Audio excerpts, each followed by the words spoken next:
Welcome to a special episode of the Top Dogs podcast. Today we have the pleasure of hosting Cullen McGuire, the creator of the unique D&D universe Beast World. We'll dive into the Delver's Guide to Beast World, exploring its inspiration, concept, and setting. We'll ask Cullen about the influences behind creating a furry-friendly D&D universe, the design of its characters, and the steps taken to build its rich history and societies. We'll also discuss balancing creativity with gameplay logistics, writing adventures, and collaborating with other artists. Join us for an exciting journey into the Beast World.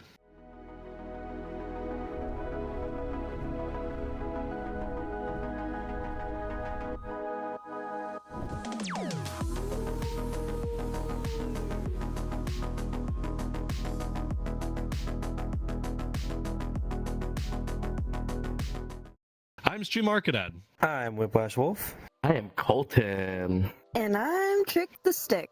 And I'm Cullen. I'm the aforementioned. Well, welcome to the show, Cullen. So, can you introduce yourself to our audience and why you're on the Top Dogs podcast today? Sure, yeah. So I am running an elaborate scam to get other people to pay for my furry art commissions. And what I do is I take all the furry art and I compile it, and then I put in, a few words. No. Let me start over. So I'm the creator of the Beast World, as you mentioned.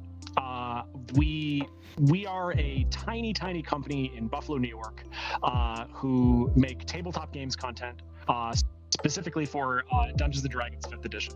Our setting is the Beast World, which is kind of it wouldn't be wrong to call it a furry take on D&D, but I like to think it's a lot more than that. But that's definitely a good, welcome mat into learning about it, I think. Can you introduce us and our community to the Delver's Guide to the Beast World? What is the overall inspiration, concept, and setting of this universe? Sure, yeah. So in the Beast World, so I've given this pitch a whole lot of times, and whenever I talk to someone new, and I sort of try and tackle it from a different angle every time.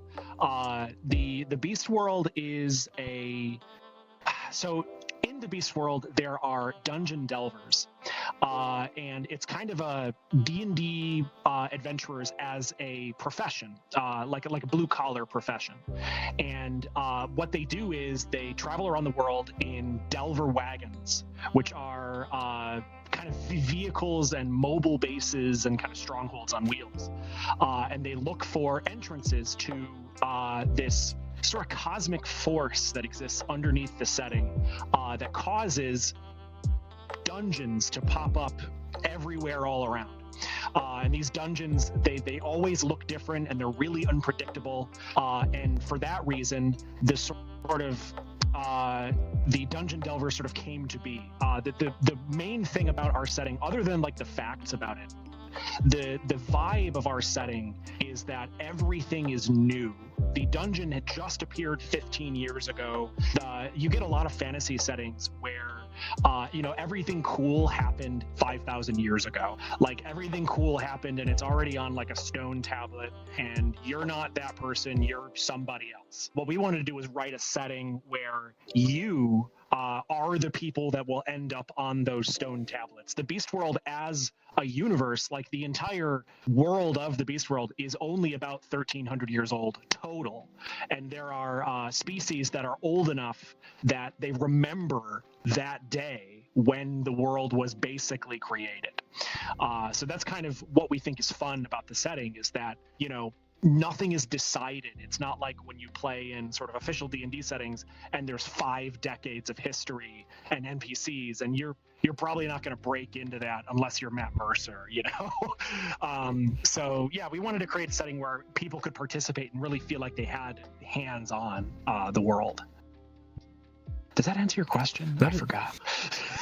I actually do want to input something, because I really think, because I've been watching Delicious in Dungeon, right? So it's a really good anime that's on Netflix. And the fact that you talked about, dungeons, how they're like underlying this cosmic thing and they just pop up into existence, is like, that's like Delicious in Dungeon. Like, I don't know if that's like folklore or anything based on Japan or something, but like, I love that concept of just like dungeons popping up as a result of some cosmic background happening, and it just like pops up, and it's like really good template, and like whoever thought, I don't know if you thought of that, but like it's a wonderful idea for like ever expanding like your adventures in Beast World. It's like it's really great. Basically it's just like a sandbox of like you can just make any dungeon whatever you want. It's just dungeon based and like anything. I'm just really excited to Good. play in this world. Sorry, I have to restart. I will be right back. No worries. Stand by, everybody. We'll be right back. What inspired you to create a furry-friendly D&D universe? Were there any specific books, games, or other media that influenced Beast World? Books, games, and other media. That's kind of like, it's kind of two different questions, because what like a lot of, I think pretty much all D&D settings, it started as a game. It was sort of our D&D game for 2 years, I think, before we, I decided to haul off and write a book. I've wanted to publish a book for a long time. I got this game together with a bunch of furries, and I was sort of passively part of the fandom, but didn't really have a lot of furry friends for that game. We got together and we started playing, and the game was really good, and it kind of grew, and the worlds get bigger and bigger as you run a game. Eventually, I talked with my layout editor Lexi, and we decided to make a go at it. And the fact that it's a furry setting is really kind of a little bit incidental. It's just sort of, the game we were running at the time had a lot of furry species in it. And then from there, when we went to go and write a book, I wanted to make sure that I wasn't going to enter a space that was really, really crowded, because I really wanted to do it right. Like the reason I didn't publish a book before now was because I promised myself that I wouldn't do it all through my 20s unless I really felt like I had the resources and the killer idea that I thought was going to work. And it turned out that there's not actually a lot of great answers to what if I want to play D&D 5e as a furry character. There's a lot of kind of animal races in D&D that are kind of sort of furry, but like I'm sure that all of you guys know, like it when you see it, and anything that isn't 100%, like if it's not made by furries, you can always tell when it's like, oh, this is an animal box, this isn't. So we were encouraged by that, so that's kind of how we got into doing it. Kind of a little bit like the Khajiits in like Oblivion and Skyrim and stuff like that. Yeah, Khajiits are awesome. Like I think they're really cool. And like a lot of the options for like animal people, like Tabaxi is a race in D&D. It's like of cat people, and they're really cool. Like they have really good background, but they're not furries. Like you can tell. Like there are people who take their Tabaxi characters and then make like furry references on them, make OCs from them. But in its inception, you can tell that it's not really intended for furries. And that's kind of why we went. So I'm kind of curious, what consideration did you have in mind when designing furry characters for Beast World? How did these characters differ from traditional D&D races? So that they don't. That was our goal, actually. We wanted the book to feel like more than just a list of things that animals can do grafted onto a D&D character. So one of the things that people notice all the time is that animals can see in the dark better than humans, but not all the species in the beast world have dark vision, which is the D&D power to see in the dark. And that's because we didn't want to just list out what's cool about each animal and then that was it. There's definitely some of that inspiration in there. For instance, like our otter has an ability called Noodle Body, where they can fit into any space that's at least the size of their own head. Because, otters are twisty like that. And ferrets are the same way. They actually share a species in the beast world. And they both have this noodle body ability. It's sort of what ties them together. That is super cool. I really appreciate it, yeah. It's actually one of the first species we wrote was the late team, the ferrets and the otters. But to answer your question, if you picked up my book and you were familiar with D&D, or if you just looked at the player's handbook, my goal was I wanted them to feel like fully realized species in and of themselves, so that if you were a furry and you had like a non-furry game, wanted to play one of the species, you wouldn't wouldn't feel awkward or shy about asking, because they have like a lot more going on than just being animal people. So you're trying to make the game a little bit more approachable to non-furry players. It doesn't feel as weird or strange to them. You try to tie it into something pretty common, just like you see on there's other games, like I mentioned earlier, the Khajiits, for example. A lot of people, they have a fan base for them, but they're not necessarily furries. So what I'm seeing is that you try to make a game that kind of bridges those two worlds. Kind of, that's what you're trying to get, right? Yeah, and that's absolutely true. And I've been really encouraged by doing that, because what I've kind of learned is that a lot of the discourse that you see online about, oh, I had like a really disastrous player, and of course it's a furry, and then like 6 other people go, oh, furries. That is very contained on the internet. And I had a realization as I read the responses to the book, and like it got stories about people playing it, and that was that people who spend all their time complaining about things on forums or complaining about people on forums, there's a reason they're on forums and not hanging out with people. I have found that 98% of people who have gone to their non-furry games with our book have really gotten a positive response, and that has made me feel better about humanity in general, honestly, because people are awesome about it. Like they've been really cool. But yeah, that was kind of the initial goal. Was we wanted a book that was good because it was good, and not just because it's filling the furry niche, and we've never had that before. I wanted people to be surprised by how good the book was. I will say, when I saw your booth at FWA, when I saw the booth, and I was just like, what is this? It's like, are they just selling like furry like D&D things? Like, I just wanted another dice set. One of my boyfriends, Kit, and it's like, hey, like, let's look at this. And they're just like, yeah, this is awesome. And then as I was looking at the book, and I was just like, oh my gosh, this is like a fully fleshed out universe. Like, this is what I've been trying to come up in my mind when trying to come up with the Top Dogs D&D campaign, because I really wanted to be furry friendly, but also approachable by other people who might not be into furries, but just like, anthropomorphic like characteristics, and just in that sort of thing. So yeah, when I saw this book and I was perusing through, I was like, I need to buy this. I don't care how much it costs.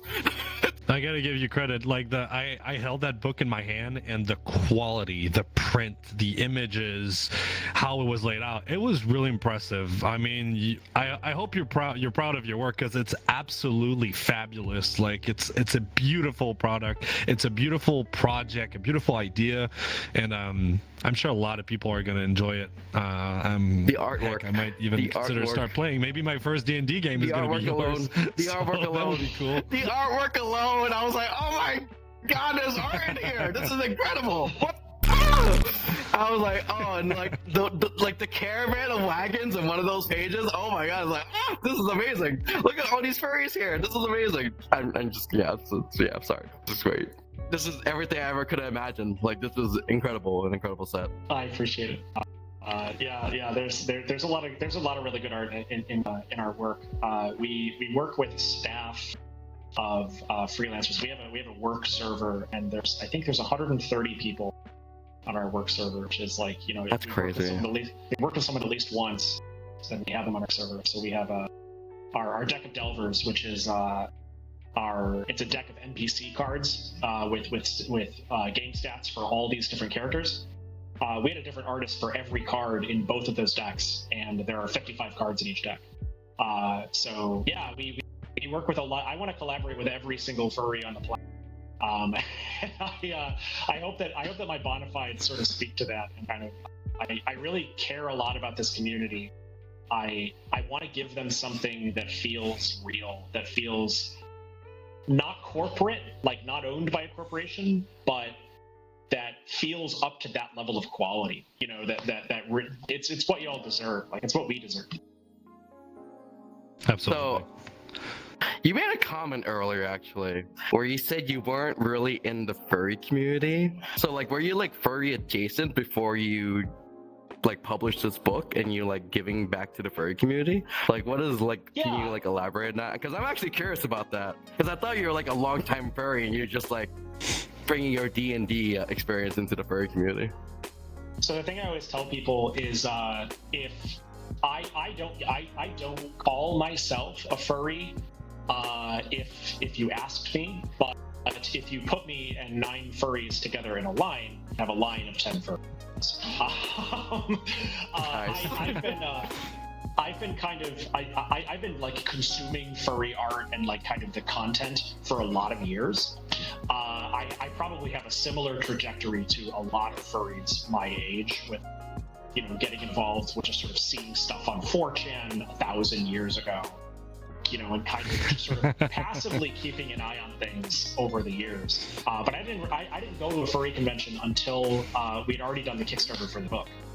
That was our first convention was actually MFF. So we kind of jumped in with both feet. And I have grown my own place in the community since then, and kind of gotten to know a lot of people, and now all my friends are furries. It's taken over. Yes. My friends that weren't furries, one of us. I catch them talking about people, and I'm like, where did you hear that word? How do you know about that artist? And then it turns out that like they've been behind my back, kind of becoming furries too. So it's my trajectory hasn't. It was a little strange. Like I definitely got more into it after I started. But yeah, I wasn't a stranger to furries before that. I'm kind of curious, what are unique features or elements that makes Beast World stand out from other D&D universe? Can you walk us through the steps that you took to build Beast World from scratch? Like, how did you get to creating its history, geography, and all these societies?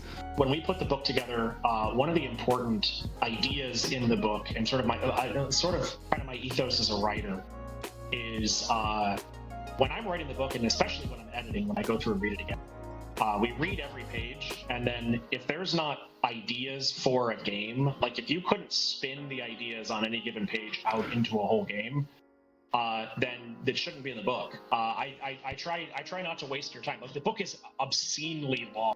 It is 404 pages, but I wanted to feel like I really had something to say on every and to that end, to answer your question, there's kind of like a couple of ways of thinking about it. In terms of the game mechanics, I think what makes it stand out is our wagons are really, really cool. I don't know how to say it more. I like emphatically, like I'm the writer, and of course I'm going to say that my own book is cool, but like I think it's a dynamite idea. There's a contradiction in D&D. And everybody who's played it for long enough feels it, which is everybody in D&D wants to have like a stronghold. They want to have like a town that's their pet. They want to get to know people in a single space, and they want to become locals somewhere. Like that's a really cool part of the adventure, is like getting to know NPCs and having like a home base, right? This is a big thing in D&D. It has been since the beginning. Like the very early D&D books were all about like getting enough money to buy a stronghold, to buy your castle. But the contradiction with that is the other thing that D&D characters and parties and players want to do is they want to travel the entire world. Like that's the whole thing. It's about traveling these weird worlds, and you go into a swamp where there's tentacles coming out, and then you go to like a desert where everybody's starving to death. There's like all these weird places to see and all these experiences to have out in this fantasy world, but you can't do both. You can't really do both. You can get around it with teleport and time skips and stuff, but like we wanted to create a setting where doing the road trip game and having a hometown were not mutually exclusive. That's what sets our setting apart, sort of in terms of mechanics. Is you can do that, and there's rules to help you do that, and it feels good to use those rules. It feels like you're really doing something intentional, and you're not just sort of filling out a form and then I don't really do any work, but you just play pretend. You pretend that there's this stronghold or whatever. I think we really did the work to make it feel like a real part of the game that matters to how you play. God, I want to explode. I would have talked to you for hours. God, you're incredible. Your mind is amazing, I will say. Yeah, because I didn't know about this wagon system until Kofi actually. When I went up to the room and we talked about what we did at the dealer's den, and Kofi bought the book too. And it was just like he talked about this wagon system. Like, what wagon system? What are you talking about? And And then I saw it, I was like, this is incredible. Like, this is amazing. This solves a lot of the things that I've been looking for in my own D&D campaign that I'm a player. But how our DM solved it is that we're just stuck on one island and we can't leave. So we like form a little community and like camping and everything, and NPCs come. And it's actually really reminiscent of like a really childhood game of mine called Suikoden or Suikoden or whatever you want to call it. I don't know how to say it correctly. Yes! Oh Yes. my god! Yes, I want to tell you. I want to tell that's you. why you're amazing. You're amazing that you know what that is. You are amazing. You're amazing. I tell you right now, you're amazing that you know what that is. Yes. But yes, so when I saw the wagon system, yes, I know, but like, the wagon system reminds me of base building, and it's just like, oh my god, this is amazing. Anyways, go ahead. So there is a mini game. We actually sell the mini game. The mini game that has the 3 really heavy metal dice. It's called Verastus Knucklebones. And if you read the rules for Verastus Knucklebones, it's based on a game that is all over the place, and like it's played in like urban centers in America, and this game is like hundreds of years old. But I heard about this game for the first time in Suikoden 4, because you play a version of it in Suikoden 4. Yes, you do. So you probably recognize it. You recognize yes, the game. I do. It's like, there's no way. Like, that's why I'm just like, this has to be based on Suikoden. Like, it has to be. All right, so there's a lot of elements you have to think about when you're creating a book like this. How do you balance the creative aspects of world building with the logistical details needed for gameplay, such as rules and mechanics? How do you come up with all that stuff?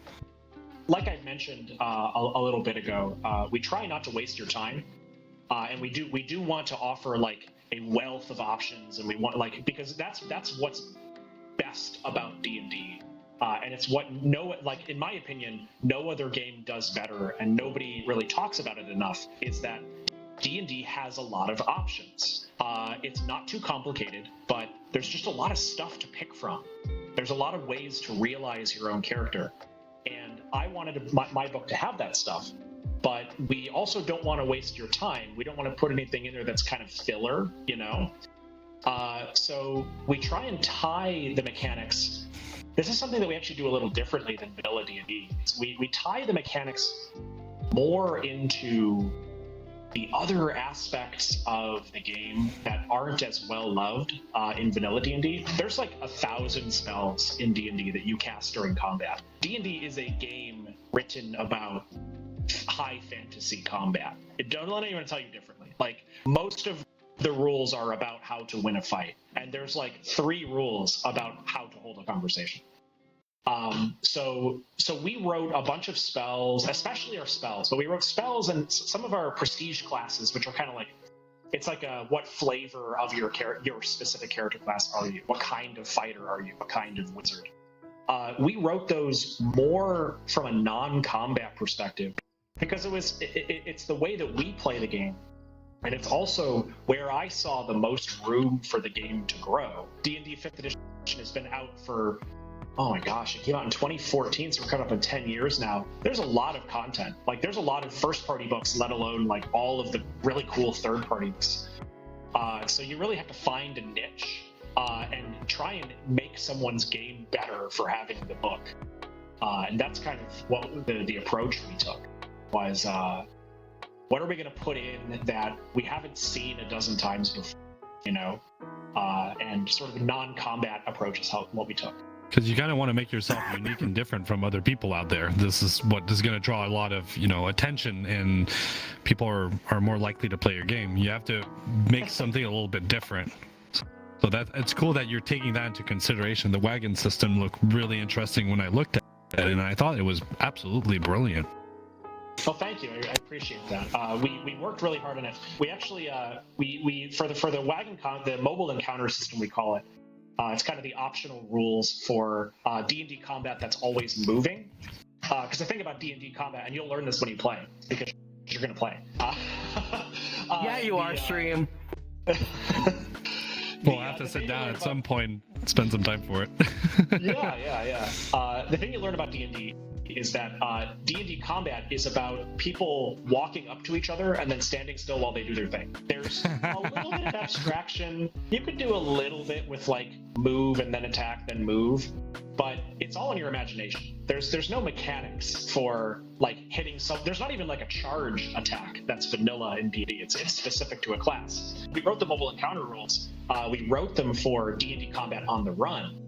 And we did 3 weeks of full-time work on this. It was the only thing that we did in the office was coming up with these rules. We threw out 2 almost complete systems because they couldn't pass the sort of final test, which is we come up with all the rules and then we ask a bunch of questions about like, well, can you do this? Can you do this? Can you jump from the roof of one wagon onto another? Can you do last minute repairs in the undercarriage as it's kind of falling apart? And like we had this list of experiences that we knew people who like D&D were going to want to have. Like and we wanted the mechanics to allow those things in a really awesome way where like it feels like the system was made for me to do this really awesome thing. And if the system couldn't facilitate those things, we threw it out. Like we threw out 2 whole systems before we came to the one. I'm sorry for dominating the conversation because I'm loving this, like what you have created, because a lot of things. So I've only been playing D&D for like maybe 6 or 7 years now. That's something I really noticed as well, and I never took note. I wasn't cognizant until you actually said it right there about having the classes be so combat focused. And then when you interact with NPCs, just like, I guess I can mesmerize them with an illusion spell or something, or be like, use my invisible mage hand to like poke them over here and distract them or something. But like having a lot of like your prestige class, what you call it, or like the specialization of classes to be like non-combat related, but in order to enhance like your interaction with the universe is incredible. And I have not read any of the classes because I've been very busy, but I want to see what you all create. I'm very excited, like especially since it's not combat related. It's like, that's amazing. I love that. I really love that idea. Like I didn't know how great this book was when I bought it, but I'm so glad I bought it. Like I was already sold on it just by like the artwork and just like and just like how fleshed out it was. But like, it's even more fleshed out than I thought it was. It's incredible. That's amazing. I'm so excited. It's one of my favorite things about not being famous is I want to be well known because like I want everybody who would be interested in the book to have it. But and obviously like, you know, I would like to retire someday, whatever. But the thing that I like about not being super popular and well known is if you're I think our work is good, and because our work is good, nobody's ever heard of us, so we get a lot of like surprise, like, oh my god, why haven't I heard of this? This is like a secret that I'm discovering. I love that. Like that's my favorite kind of feedback. That means a lot to me. And yeah, like you know, you've played before, so that makes sense. Like by all means, dominate the conversation. Yeah, I just love D&D a lot. Like I play weekly, and I'm just like, it's incredible. Yeah, thank you. Okie dokie. Stay updated with our Top Dogs podcast by subscribing to our YouTube channel, ringing that notification bell, and following us on your favorite podcast platforms. Hit that follow button to be notified for every new episode. Share the love by leaving us a quick rating as well. Connect with our community by joining our Discord server and Telegram chat community. And you'll find all the necessary links in our link tree down below. We appreciate your support. Hey Top Dogs fan, if you're looking to snag awesome perks while supporting us, explore our server subscription on Discord or Patreon. By becoming a podcast supporter, you'll access exclusive behind-the-scene footage, join supporter meetups, express yourself with a custom hand-drawn emoji featuring the Top Dogs team, and chat with the podcast team and fellow fans. Plus, we've got the brand new After Dog show for mature audiences only at $2.99 a month. Craving more? Upgrade to the Podcast Supporter Plus for $5.99 a month and enjoy episode voting, suggest podcast episode, and become part of our live audience. Plus, unlock exclusive sneak peeks of upcoming ideas, merch drops, and much more in the future.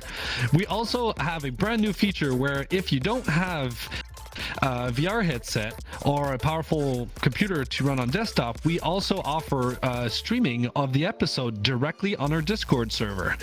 There is no obligation to join these subscriptions, but your support genuinely makes a huge difference for our team. And to those who've already subscribed, a heartfelt thank you sincerely from the bottom of our hearts. And if you don't follow our socials, I think Whiplash has something to tell you guys. What is it, Whippy? Nah. And maybe just Whippy. We're gonna force I think you to he's play just gonna D&D. come. No, he's gonna Nah, I mean, I take can your really- place and steal your D&D books. The D&D book, I need it. No, mix the dice up. He's gonna come and mix all your dices up. No, I'm No, gonna you get my got Colin's perfect out and D20. steal my shirt back that he took. Yeah, that's right. For the question of the week, what D&D class would your persona be? Kofi Cola says, like 90% of all my D&D characters, a bard. Tesla of Waffle says, this is probably one of my favorite questions because that is what I heavily implemented on with my character. I really love the idea of bringing my persona into a world I can play and mingle with. So though my boy turned into a dragonborn wizard. Bodhi, my persona is a wolf, so maybe a rogue with a stealth class. Like Ayo says, probably a rogue assassins with a hunter subclass. Sakura says, I've never used my persona in the D&D campaign, but the two main classes I use are ranger and eldritch knight. Being able to combo both magic and physical attack is really unique for me. If Sakura were to ever be in D&D, I would probably have her as an Eldritch Knight. I don't know what that is. So thank you so much, you guys, for your answers. This is just a few between the many that we got. So don't hesitate next week. Maybe your answer will be featured. For the next part, I'm curious, how do you approach writing adventures and storyline within Beast World? Do you have any favorite story arcs or quests that you wrote? So that's a good question. The first book and sort of what's available right now is the setting book. So there's no specific story in it. There's a lot of characters in it, but it's more of a toolbox for players and games to kind of, jump into the setting. Right now, I'm working on a full book called A Summer in Dungeon Town, which takes place over 3 months in this town called Dungeon Town. That has a whole lot of plot details that I'm not allowed to share, but for obvious reasons. But the other thing that's actually out right now is the Path Post Dungeon Scout Kit, which is it's a book of 6 smaller adventures. They're kind of 1 or 2 shot adventures, and I actually wrote a couple of those. And my favorite one is probably Fiametta's Dungeon Grand Prix. It's about this mechanic who wants to get into the world of events promotion. So she contacts the crew because she wants to do a pilot race for a bunch of investors to show off how cool it would be if there was like a Dungeon Grand Prix that goes over the Beast World with Delvers in their wagon. Then some stuff happens in it that, I'm not going to spoil it, but things go a little bit off when you actually agree to do the race. I think that's a good one. It's got some cool character stuff in it. I really like telling stories that let the players make friends with someone and I like to introduce an NPC that people will like and then put them in a vulnerable place so that the party can kind of connect with them.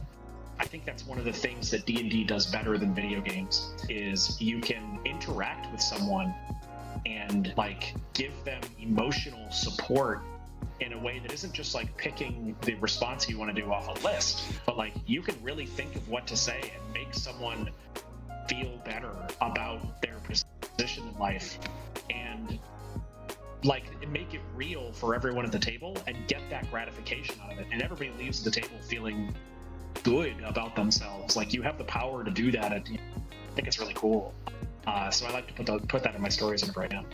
So obviously you mentioned earlier you were kind of a big team. You said you were 150 artists and writers as well? Yeah, we have a bunch of things in the works right now. We have about 9 projects that are at various stages of development. The most immediate one is a summer in Dungeon Town. That's the one that's kind of taking up all my time right now. But we have a lot of different stuff going on. One of the things that we have going on is we're writing larger adventures, kind of short, still shorter than the Dungeon Town book, which is going to be about 200 pages or so. But we're doing shorter, they're called adventure modules for people. And they're kind of paperback stories within the setting. And I have several different writers, and shout out to Kit, especially who are working on that. I have some people from my Discord server who, like, after the book came out, they were really interested, and they gave me treatments, and I brought them on as writers. So. And how did their contribution shape your final product? That's a cool question. I want to talk about Hindrew for a sec. My buddy Hindrew Denver is the person who drew my map. The interplay, he's working on Dungeon Town too, and he's indispensable too. Hindrew helped me design the geography of the Beast World, and he did the art of our map. Our map is gorgeous. It's unbelievable how good it is. And I did a bunch of homework about geology and like how roads form and like road networks and stuff, and just sort of talked with him about my priorities. And then he would show me drafts, and then I would write. There are locations in the book that wouldn't exist if I hadn't seen them in map drafts, and I was like, oh, I know exactly what I would put there. And then I'm the author, so I put a little white dot there, and then it exists. Like that's kind of the cool thing. Like, but that's kind of that is it in a nutshell. Like with a lot of the visual design stuff in particular, I would get art back, and then my stories would change based on the demeanor and like kind of the vibe of the art that I get back. So I like to think that it's a really collaborative, and I'm the creator, but I'm really more of the steward. Like, you know, I kind of steer the ship, but I'm far from the voice that's in the book. You steer the ship, but you steer the shape. What? Wow! You steer the ship, but you ride along the waves as they come. You know, it's really cool because, you know, having artists, they allow you to give visual to the story that you're trying to come up with, and also the interpretation of what they'll do. Like you mentioned earlier, I think it's really cool because it sparked new ideas and new things you could add, or maybe you didn't want to go a certain direction and you're redirecting. I think that's really cool. It helps develop a product that is even better made and gets even better over time. So I think it's a really cool thing. I'm pretty sure having a team really helps here because it's cool to. I'm trying to structure my phrase right now. It's cool that you saw the map. You kept an open in a mind. large format. Yeah. I want it. A large format, yeah. I want the map in a large format. You do? Awesome, man. I would love a cloth map of that. Like, just have it in my space, because I love that map. It is incredibly gorgeous. Like how it's structured and everything. Like, I can look at that for hours. Just the art alone. Send me a yeah, absolutely. Yeah, I will. Go on Vistaprint and get it printed on a big canvas. Right, that's what I'm thinking. There's so much gorgeousness in this book. I'm just like, yeah, go. I'm sorry. I'm just fanboying at this point. So as you were working with your colleagues, I'm kind of curious, can you share any memorable moments or stories from developing or playing Beast World? Yeah. So, oh man, the writing process, when we were actually working on the book in earnest, we did our Kickstarter in September, well, technically August 31st, but September of 2021, and then in the immediate months after that, we were kind of getting everything set up. We were deciding how this was going to look and like inventing our own jobs, kind of, because, you know, there was nobody to tell us what to do. We had $450,000 and a D&D book to create and no direction on how to do it. So our office is, as of right now, there are 5 people in our office. But at the time there were 3 people. It was myself and a Lexi Fox and my buddy Celius, who is our kind of managing producer. And that January we got started, and we went deep into the fire. if I can share like a vulnerable, like I struggle with attention deficit disorder, pretty bad, and it's tough for me to have any kind of assignment that doesn't have a deadline. And there wasn't a strict deadline for our book. There was an estimated delivery date of book, but beyond that, it was just sort of like keep us updated and whatever. Like that's how Kickstarter works, and that is, I mean, that's really liberating on one hand, but on the other hand, it's like a death sentence for productivity for people with ADHD in a lot of ways. And that March, we were a few months into it. That March, we were having problems. Like I was having a lot of like motivation issues and like, you know, just feeling, I don't know, like feeling like an imposter, like kind of like, can I actually do this? Can we actually get a book out? You know, it just felt so daunting at the time to have promised a 400-page tome that I had finished, you know, 30 pages of at the time or whatever. But you know, we got through it, and it was only with the others. It was only with Lexi and Celia's help that I was able to get through it. And that's the mission statement of our whole deal. Through working with other people, and like, you know, we do our best work when we have someone else to kind of hang on to as we learn to do it. And we try and stay curious and, you know, catch each other when we make mistakes as we learn new stuff. So yeah, that's a story development. I'm kind of curious. Thanks for sharing that, actually. Oh yeah, go ahead, Stream. So Coltyn, I'm gonna ask a question for everybody because I realize like Trik, I don't know much about you or Whiplash, but like Coltyn, you did mention that you have experience playing D&D. You've been a DM as well, a dungeon master, if for people that don't know. Trik, what's your experience with D&D? I played D&D for a lot of high school. That was one of our things that we did for fun, was played Dungeons and Dragons. I got killed a lot by the DM originally. My first DM did not like me. He hated me and loved to kill me off. That's not fair.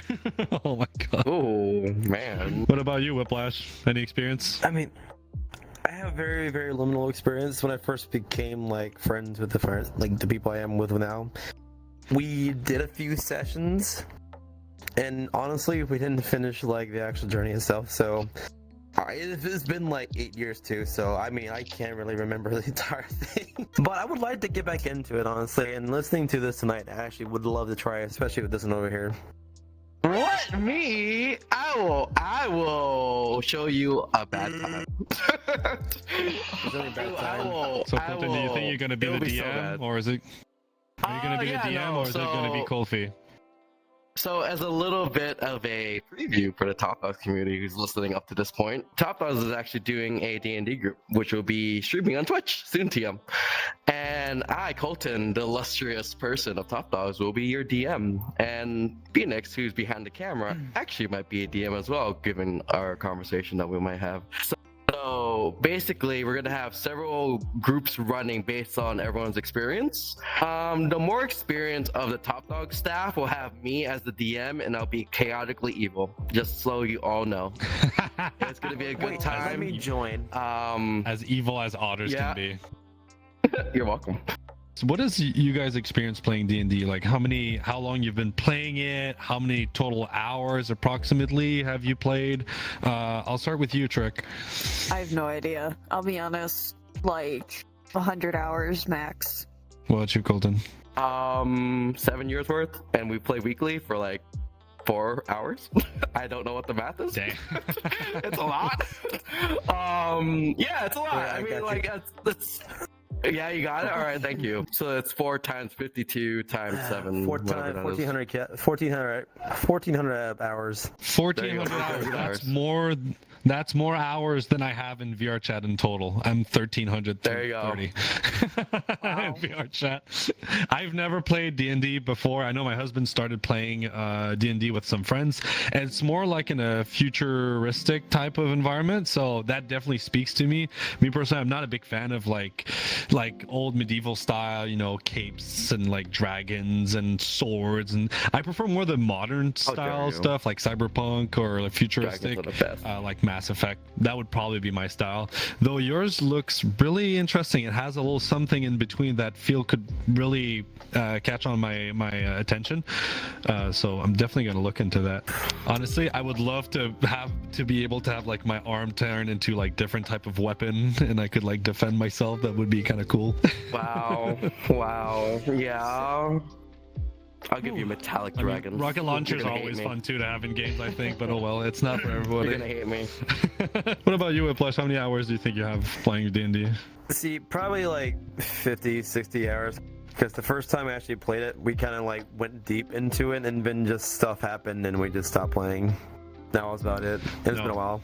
What about you, Cullen? How many hours have you played? I have played D&D for over 2 hours. Oh my god! Wow! Oh wow. Let's go! Woo! No. Let's go! I have a lot of experience with this. I've done a lot more DMing than I have played.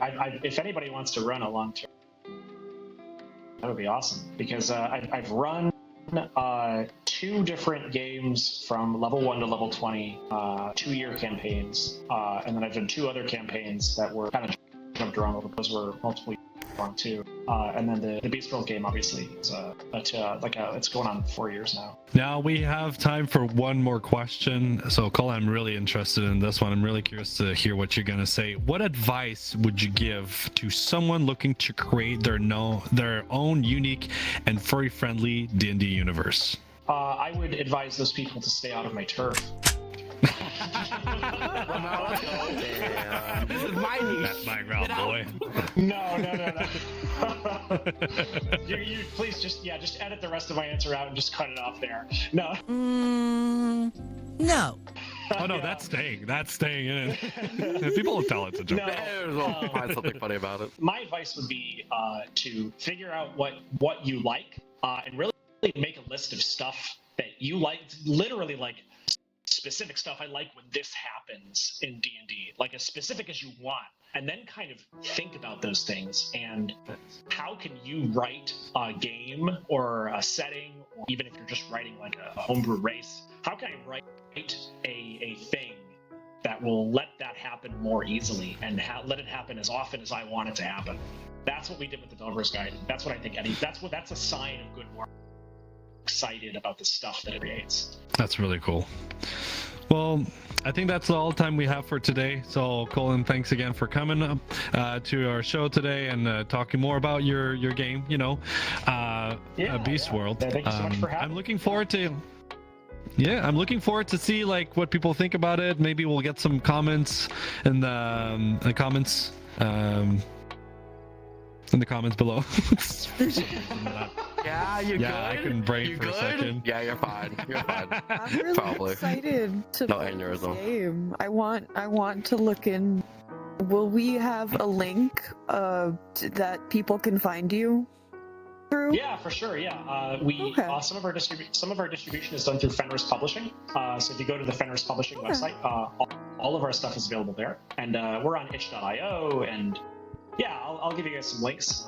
But yeah, please check it out. And if you can't afford the PDF of the book and you want to read it, just send me an email. My email is cullen@heartleafgames.com. We give the PDF away to anyone who's willing to say something nice to us. So like we like your money, like it helps us pay our rent. But if you're hard up for cash, like we want as many people to read this as want to. So yeah, we'll find a way to make it happen. So get on our Discord, send us an email like that. We will have the links down below in the YouTube video if you guys are curious. Make sure you go check out our YouTube channel and subscribe there. We're gonna have a little comment section in the description where you can see all those links. So yeah, well, did you guys wanted to add anything to this episode? You're awesome. Thanks for coming. I appreciate you. You're amazing. Yeah, thank you for coming on. Thank you for having me. You guys are great. This was awesome. Thank you so much. I would love for you to cameo in one of the campaigns. Like, I would love for you to be on there, like for like an episode or something. That would be so amazing. I'm gonna poke you a lot. Just tell me when to stop. Gosh, buy me dinner first. Right? No worries. I'll buy you a steak dinner. Whatever you want. And I hope you guys have a fantastic morning, fantastic day, fantastic evening, fantastic night. You guys take care, and we'll see you on the next episode of the Top Dogs Podcast. Bye-bye, everyone. Bye.